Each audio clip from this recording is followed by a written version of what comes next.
يا أيها الناس اعبدوا ربكم الذي خلقكم يا أيها الناس اعبدوا ربكم الذي خلقكم والذين من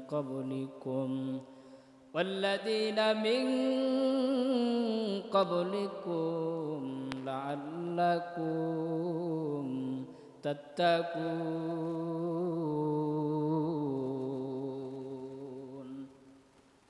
এরা আল্লাহর বান্দারা নবীর উম্মতের দল আল্লাহ পাক রব্বুল আলামিন পবিত্র কালামুল্লাহ শরীফে আল্লাহ রব্বুল আলামিন বলে দিলেন এর বান্দা আল্লাহ রব্বুল আলামিন পবিত্র কালামুল্লাহ শরীফের ভিতরে ঘোষণা করে দিলেন যারা মুমিন যারা মুত্তাকিন সালিহিন ওদেরকে আমার আল্লাহ রব্বুল আলামিন বিনা হিসাবে আল্লাহ তাআলা জান্নাত দিয়ে দিবেন। আল্লাহ রব্বুল আলামিন বলেন ইয়া আইয়ুহান নাস উবুদু রাব্বাকুমুল্লাযী খালাকাকুম ওয়াল্লাযীনা মিন ক্বাবলিকুম লাআল্লাকুম তাত্তাকুন। যারা আমি আল্লাহকে মহব্বত করে আমি আল্লাহকে ভালোবাসে বলে আমি আল্লাহকে কারা ভালোবাসে কারা মহব্বত করে যারা একমাত্র আমি আল্লাহর অনুগত্য করে ওই যে রাসূলের সাহাবী হযরত বেলাল রাদিয়াল্লাহু তাআলা আনহু এমন একজন সাহাবী ছিলেন। এরা আল্লাহর বান্দারা এরা নবীর উম্মতের দল দুনিয়ার মানুষ যাতে কালো হোক না কেন বাবা হাতের তালু কিন্তু সাদা দেখা যায়। আমি মাহমুদুল হাসান মাহমুদি যতই কালো হই না কেন আমার হাতের তালু কিন্তু সাদা দেখা যায়। হযরত বেলাল রাদিয়াল্লাহু তাআলা আনহু এমন একজন কালো মানুষ বেলালের হাতের তালু পর্যন্ত কালো দেখা যায়। এই বেলাল রাদিয়াল্লাহু তাআলা আনহু উমাইয়ার বাড়িতে বেলাল উমাইয়ার বাড়িতে কাজ করি। একদিন উমাইয়া তাকে দেখে বেলাল যেন ঠোঁট নাড়ে কি যেন পড়ে। উমাইয়া ডাক দেখে বেলাল তুই ঠোঁট নাড়ে কি যেন বলো জোরে বলো। বেলাল ডাক দেখে আমি ওই আমার মালিক আমি আল্লাহর নাম আল্লাহর গুণগান গাইতেছি আল্লাহর মহব্বতের গান গাই আল্লাহর মহব্বতের প্রেমের মালার গান গাই বলে আল্লাহর প্রেমের মালা মহব্বতের মালার গান গাই বলে আল্লাহর প্রেমের মালা কেমনে আবার গান গাও। ঘুমাইয়া ডাক দেখে বেলাল কোন আল্লাহর ইবাদত করবি কোন আল্লাহর গোলামি করবি আমি তো তোর মালিক আমি তো তোর আল্লাহ আমি তোর খোদা তুই আমার নাম জপবি আমার গুণগান গাবি। উমাইয়া বেলাল ডাক দিয়ে কই উমাইয়া না আমি তোমার নাম জপতে পারবো না তোমার নাম জপতে পারবো না আমি তো আল্লাহর নাম জপি যিনি আমার খাওয়াই যিনি আমার পড়াই যিনি আমার রিজিক দাতা যিনি আমার রিজিক দেয় আমি তো আল্লাহর নাম জপতেছি আমি আল্লাহর নাম জপি উমাইয়া ডাক দিয়ে কই বেলাল রে আল্লাহর নাম বাদ দাও আল্লাহর নাম বাদ দাও যদি আল্লাহর নাম বাদ দাও তাহলে তোমার শাস্তি কমিয়া যাবে তোমার শাস্তি আসান হয়ে যাবে। বেলাল ডাক দিয়ে কয় না তুমি আমার জাতি মারবা জাতি আঘাত দিবা আমি আল্লাহর নাম আমার জবান থেকে ছাড়ব না। এইবার বেলালের পায়ের রশি বাইদা মদিনায় টানে ঘুরায় এরপর বেলালের জবান থেকে আল্লাহু আহাদ বের হয়ে যায়।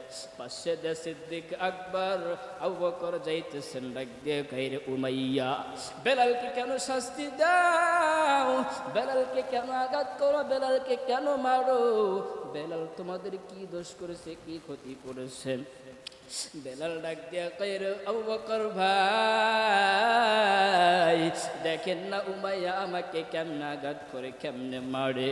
এইবার সিদ্দিক আকবর ডাক দিয়ে কয় এরে বেলাল আপনি তো একটু আসতে না, আপনি তো আল্লাহর নাম একটু আসতে লইতে পারতেন, আল্লাহর নাম একটু আসতে নিতে পারতেন, এই উমাইয়া তো আপনার শাস্তি কমায়া দিত। বেলাল ডাক দিয়ে কয় সিদ্দিক আকবর কোন আল্লাহর নাম আমি আসতে নিব, কোন আল্লাহর নাম আমি আসতে নিব? যে আল্লাহর নামের যখন আমি ডাক দেই, আল্লাহর নামে যখন আমি ডাক দেই তখন আমি এত মজা পাই, অন্য কোনোটাকে আমি এত মজা পাই না, এত মজা পাই না যখন আমার মা। সিদ্দিক আকবর ডাক দিয়ে কই বেলাল, এইবার উবাইরা ডাক দিয়ে কুবাইয়া আপনি এই বেলালকে আমাদের কাছে দিয়ে দেন, আপনি লাইনের একজন ব্যক্তি আমার কাছে আছে তারা লইয়া যান, বেলালরা আমাদের কাছে দিয়ে দেন, বেলালরা আমাদের কাছে দিয়ে দিবেন। কিন্তু মায়া ডাক দেয় কয় না না বেলালকে তোমাদের কাছে দেওয়া যাবে না। সিদ্দিক আকবর আল্লাহর নবীর দরবারে চলিয়া যায়, আল্লাহর নবীর কাছে যায় কয় পয়গম্বর এই বেলাল উমাইয়া তার এতভাবে শাস্তি দেয় আঘাত করে। আল্লাহর নবী ডাক দেয় কয় ও সিদ্দিক আকবর আপনি উমাইয়াকে কোরাই করে আনবেন, বেলালকে কোরাই করে আনবেন, আপনি বেলালকে কোরাই করে আনবেন, কিন্তু আমার কাছ থেকে কিছু দিরহাম নিয়ে যাইবেন, কিছু দিরহাম নিয়ে যাইবেন, উমাইয়ের কাছ থেকে কোরাই করে আমার কাছে নিয়ে আসবেন। সিদ্দিক আকবর ডাক দিয়ে কে পয়গম্বর আমি যখন উমাইয়ের কাছ থেকে কোরাই করব আপনার কাছে আমি দিরহাম কেন নিব? আমার কাছে তো দিরহাম আছে, আমি দিরহাম কেন নিব? আল্লাহর নবী ডাক দিয়ে কয় এর খলিফা ওমর, এর সিদ্দিক আকবর, এর খলিফা আবু বকর, ওই আল্লাহ যদি আমার জিজ্ঞাসা করে হাসরের ময়দানে কি আছে বেলালের খরিদ্দার, আমি তারা বলবো আল্লাহ আমি বেলালের খরিদ্দার, আমি বেলালের খরিদ্দার, আমি বেলালের খরিদ্দার। এরা আল্লাহর বান্দারা, এরা নবীর উম্মতের দল। এই বেলাল এমন একজন সাহাবী, বেলালের জিন্দেগি তালাশ করে দেখেন, বেলাল জিন্দেগিতে কত কষ্ট, কত কষ্ট শুধু একমাত্র ইসলামের জন্য করেছেন। ও মুসলমান একটু ভালো করে শুনিয়া নেন, আজকে আমার আপনার নবীর মোহাব্বত, নবীর প্রেম অন্তরে নাই। আজকে যদি আমার আপনার নবীর মোহাব্বত, নবীর প্রেম, নবীর ভালোবাসা অন্তরে থাকতো, তাহলে ওরা মুসলমান ওই যে কুষ্টিয়াতে এক মাজার পূজারী স্বামী ওসমান নাম ছিল, এরে আল্লাহর বান্দারা ওই বলে যে যেই কোরআন নাজিল করে সে হলো বেহুদা, যারা কোরআন পড়ে তারাও বেহুদা, নাউজুবিল্লাহ বলেন। এর মুসলমান কুষ্টিয়ার আকার জনতা, ছাত্র জনতা ওই নাস্তিক বেঈমানকে হত্যা করে ফেলাইয়া দিছে। আজকে আমার শিক্ষার দিকে তাকায় দেখো, এরা আল্লাহর বান্দারা কলেজ ইউনিভার্সিটিতে তাকায় দেখ শিক্ষার কি অবস্থা। এরা আল্লাহর বান্দারা আজকে শিক্ষার দিকে তাকায় দেখ, শিক্ষার দিকে তাকাও। স্কুল কলেজে নাচের টিচার দেওয়া হয়, নাচের গানের টিচার দেওয়া হয়, কিন্তু মুসলমান দুঃখ, বাংলাদেশ মুসলমানের দেশ, বাংলাদেশ শাহজালালের দেশ, বাংলাদেশ শাহপনারের দেশ, কিন্তু দুঃখ স্কুল কলেজে একটা ধর্মীয় শিক্ষক নিয়োগ দেওয়া যায় না। আফসোস লাগে, আফসোস লাগে রে মুসলমান। এরে মুসলমান ওই যে শিক্ষামন্ত্রী বলে, শিক্ষামন্ত্রী বলে যে ধর্মীয় শিক্ষা নিয়োগ দিব কারে? যারা মাদ্রাসা পড়ে তারা তো ভালোভাবে কোরআন শিখতে পারে নাই। আমি বলতে চাই এরে নাস্তিক, তুই জানো না মাদ্রাসা চলবে এলেমরা যত কোরআন সংগ্রহ করে শিক্ষা অর্জন করেছে, তাকে দেখ বাংলাদেশের দিকে ছোট্ট নাজমুল সাকিব এই পুরা পৃথিবীর ভিতরে 12টা রাষ্ট্র ঘুরে ঘুরে ঘুরে ঘুরে সম্মানের পতাকা নিয়ে আসছেন। এরে বাবা এই জন্য আমি বলতে চাই স্কুল কলেজ, স্কুল নাই কলেজে নাই, একটা ধর্মীয় শিক্ষক নিয়োগ দেওয়া দরকার। কমপক্ষে সন্তানদেরকে কোরআনের শিক্ষা দেওয়া দরকার আছে না নাই? ওগো নবীর উম্মতেরা ওই আজিদি সাহারা, কোরআন হাদিস ছেড়ে চলো যখন যাহা চায় মনে, নবী বিনে কে তোরাবে ফুলসিরাত মিজানে। চলো চলো চলো মুমিন চলো নবীর সন্ধানে, নবী বিনে কে তোরাবে ফুলসিরাত মিজানে। এমন ইতিম নবী আমার, দিনের লাগি কষ্ট করে, দান দান শহীদ করিলেন উহুদের ময়দানে। নবী বিনে কে তোরাবে ফুলসিরাত মিজানে। এমন নবী বাবার, পিতা মাতা নাই যে তাহার, এরপরেও কত মারা মারল তারে দুশ্মনে। নবী বিনে কে তোরাবে ফুলসিরাত মিজানে। ঠিক নি? এরা আল্লাহর বান্দা, নবী ছাড়া ওই দিন আমার আপনার সুপারিশ কেউ করবে না, আমার আপনার সুপারিশ কেউ গাইবে না। আমার আপনার সুপারিশের জন্য নবীর মোহাব্বত, নবীর ভালোবাসা, নবীর প্রেম আমার আপনার অন্তরে ঢুকানো দরকার। ওই যে বিলাল রাদিয়াল্লাহু তাআলা আনহু, এমন একজন সাহাবী বিলাল আল্লাহর নবীর কাছে যায়, কয় নবীজি, এ মুসলমান ভালো করে শুনে নেন, কেমন সাহাবী বেলাল। বেলালের জিন্দেগি তালাশ করে দেখেন, জিন্দেগি পড়ে দেখেন। বেলাল দিনের জন্য এত কষ্ট করেছেন, এত কষ্ট করেছেন। আল্লাহ নবী জন্মভূমি ছেড়ে আল্লাহ নবী মক্কায় চলে গেলেন। আল্লাহ নবী যখন মক্কা বিজয় হয়ে গেছেন, বিজয় হয়ে যাওয়ার পরে, মক্কা বিজয় হওয়ার পরে আল্লাহর রাসূল মক্কায় আসলেন। আয়েশা আল্লাহর রাসূল সাহাবায়ে কেরামদেরকে বললেন, রে সাহাবায়ে কেরাম, আজকে তো আমার আনন্দের দিন, কারণ এই মক্কার মানুষেরা আমার কত কষ্ট দিয়েছে, কত আঘাত করেছে।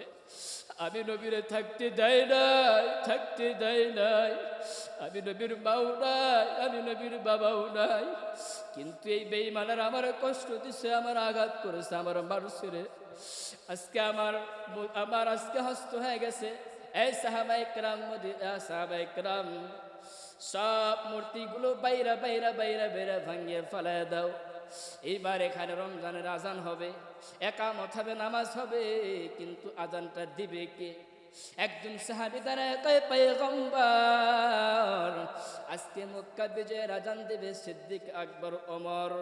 আল্লাহর নবী বললেন, ঠিক আছে ওমর দাঁড়ান। ওমর, আপনার কিছু গুণগান বলেন, কিছু গুণগান বলেন।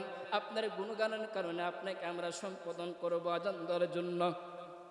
ওমর ডাক দিয়ে কয়, পয়গম্বর, আমার কি গুণগান, কি গুণগান? বলে, হিজরতের রাতে যখন আপনি আমার বাসায় গিয়েছিলেন, ছোট্ট করে ডাক দিয়েছেন, এই সিদ্দিক, আকবর, আবু বকর, আল্লাহর রাসূল গো, আমি সঙ্গে সঙ্গে ঘরের দরজা খুলে দিছি। আল্লাহর নবী ডাক দিয়ে কয়, সিদ্দিক আকবর, আপনি কি ঘুমান না? আপনি কি ঘুমান না? আবু বকর ডাক দিয়ে কয়, রে নবী আমার, আপনি যেদিন থেকে বলেছেন আবু বকর আপনি হিজরতের সাথী হবেন, আল্লাহর কসম, সেদিন থেকে আমি আবু বকর আর ঘুমাই নাই, বিছানায় পেটটা লাগাই নাই। আবার নবী চোখের পানি ছেড়ে দেয়, কান্নার আওয়াজ, মায়ের নবী কাঁদেন। আবু বকর চোখের পানি ছেড়ে কান্নার আওয়াজ দেয়। আবু বকর ডাক দিয়ে করে, পয়গম্বর, আমি একাই ঘুমাই নাই, আমার মেয়ে ছোট্ট আয়েশা তাকে দেখেন নাস্তা বানোয়া খাবার। আমার নবী কখন আসবে? আমার নবী কখন আসবে? আয়েশা আমার নবীকে নাস্তা বানিয়ে দেবে, নাস্তা করাইবে। আল্লাহ নবী, আমি একাই না, আমার মেয়ে একাই না, তাকে দেখেন আমরা যে উঠতে শহর করে যাব। ওগো নবী, তাকে দেখেন উটটা ওই দিন বাঁধা রাখছে খুঁটির গোড়াতে। ওই দিন থেকে এই উটটা এক মুঠো ঘাসে পানি লাগায় না, কোনো কিছু খায় না, শুধু রাস্তার যে গফিকামান, আমার নবী কখন আসবে, আমার নবী কখন আসবে? আল্লাহর নবী এইবার ডাক দিয়ে কয়, আমার বুকে আয়, বুকে আজকে জোরে ডাক দিয়ে কয় আয় আয় আয়, তুই আজকে আমার অন্তরে আয়। আজকে আমার মা নাই, আমার বাবাও নাই, কিন্তু আজকে আমার তোরা আবার দুঃখের সাথী, আবার কষ্টের সাথী। এরে আমি তোদেরকে মহব্বত করলাম, তোরা আমার দুনিয়ার জান্নাতের দুনিয়ার সাথী না, তুই আমার জান্নাতের সাথী হবি, আল্লাহর আখিরাত পর্যন্ত জান্নাতের সাথী হয়ে যাওয়া। এরা নবীর উম্মতের দল। এই জন্য রসুলের আদর্শ, রসুলের মহাব্বত আমার আপনার অন্তরে ঢুকানো দরকার, বাস্তবায়ন করা দরকার। বলে কেমনে করবা, বলে কেমনে করবা, আজকে দুনিয়ার জন্য আমি আপনার তালাশ করি, বলে আমাকে রেজেক দে আমার ফসল, আমার ধন সম্পদ। বলে না রে বান্দা না, রেজেক তোমার ধন সম্পদ দেয় না, ফসল তোমার ধন সম্পদ দেয় না। ওই যে পয়গম্বর সুলাইমান আলাইহিস সালাতু ওয়াস সালামের কথা বললে বুঝে আসবে আপনাদের। পয়গম্বর সুলাইমান আলাইহিস সালাতু ওয়াস সালাম যাইতেছেন যাইতেছেন যাইতেছেন, যাওয়ার পরে পয়গম্বর সুলাইমান যাওয়ার পরে পিপিলিকা ডাক দিয়ে, পিপিলিকারা ডাক দিয়েছেন, এ পিপিলিকা বল তোর কি প্রয়োজন, আমার কাছে চা, আমি তোরে দিয়া দিব। পিপিলিকা বলে পয়গম্বর সুলাইমান তাই নিয়ে আপনি চাইবেন আমারে দিবেন? বলে হ্যাঁ। কি দিবেন? বলে আমি আপনার কাছে দুইটা জিনিস চাবো। কয়টা জিনিস? দুইটা জিনিস চাবো। এক নম্বর, আমার যে হায়াত আছে এই হায়াত থেকে অল্প একটু হায়াত দিবেন। এই কথা শোনার পরে পয়গম্বর সুলাইমান নবী মাথা নিচের দিকে দিয়ে দিচ্ছেন। বলে এটা কি কখনো সম্ভব? বলে পয়গম্বর সুলাইমান চাইলেন একটু দিতে পারলেন না। পয়গম্বর সুলাইমান আলাইহিস সালাতু ওয়াস সালাম বললেন ঠিক আছে আমি আর একটা জিনিস চাবো। বলে কি জিনিস? বলে যে আমার যে রিজেক আছে এই রিজেক থেকে কিছু রিজেক আপনি আমার বাড়ায় দিবেন, কিছু বাড়ায় দিবেন। পয়গম্বর সুলাইমান মাথা নিচের দিকে বলেন যে হারে এটাও তো কখনো সম্ভব না। রিজেক, মউত, হায়াত এগুলো সব মাত্র আল্লাহর জন্য। এগুলো যদি আল্লাহ তাআলা আমাদেরকে দিত তাহলে আমরা দুনিয়ার মানুষ এগুলো পাওয়ার পরে মারামারি কাটাকাটি করতাম, মাদকবরি করতাম, কিন্তু আল্লাহ তাআলা এগুলো আমাদের হাতে দেয় নাই, এগুলো আল্লাহ তাআলা নিজে রাখছেন। ও মুসলমান, এই জন্য আল্লাহর মহব্বত ভালোবাসা যদি অর্জন করতে চান আপনি দুনিয়াতেও শান্তি পাবেন, আখিরাতেও শান্তি পাবেন। কিন্তু আমরা দুনিয়ার শান্তি চাই কিন্তু আখিরাতের শান্তি চাই না। আমরা দুনিয়ার মহব্বত করি, দুনিয়ার প্রেম আমার আপনার অন্তরে ঢুকায় রাখছি, কিন্তু আখিরাতের মহব্বত আমার আপনার অন্তরে ঢুকাই নাই। আফসোস লাগে মুসলমানের ঘরে জন্ম নিয়া, মুসলমানের সন্তান হয়ে এই যে বৈশাখ গেছে, বৈশাখের বেহাপনা লষ্টাপনা মুসলমানের সন্তানরা অর্জন করেছে। আফসোস, দুঃখ লাগে, দুঃখ লাগে মুসলমান যে আল্লাহর ঘর মসজিদ এই বেহায়াপনা পহেলা বৈশাখ কিছু নাস্তিক বেঈমান মুসলমানের ঘরে জন্ম নিচ্ছে, এগুলো পহেলা বৈশাখ উদযাপন করেছে আল্লাহর ঘর মসজিদে দাঁড়ায় দাঁড়ায় দাঁড়ায় দাঁড়ায়। নাউজুবিল্লাহ। এগুলো মানুষ আল্লাহর ঘরে দাঁড়ায় পহেলা বৈশাখ উদযাপন করেছেন, কেউ টিকটক করেছেন, কি বিভিন্ন কায়দায় নারীদের নিয়ে নাচানাচি করেছেন। আফসোস, আজকে বাংলাদেশ মুসলমানের দেশ হয়ে কোন হিন্দু এগুলো সাহস করে নাই, কোন বৌদ্ধ সাহস করে নাই, কোন খ্রিস্টান সাহস করে নাই, কিন্তু মুসলমান হয়ে এগুলো আমি আপনি সম্পন্ন করেছি। আজকে দেখেন না বাইতুল মুকাররমের সামনে কত সুন্দর নারী পুরুষ মিছিল করে, তওয়াফ করে।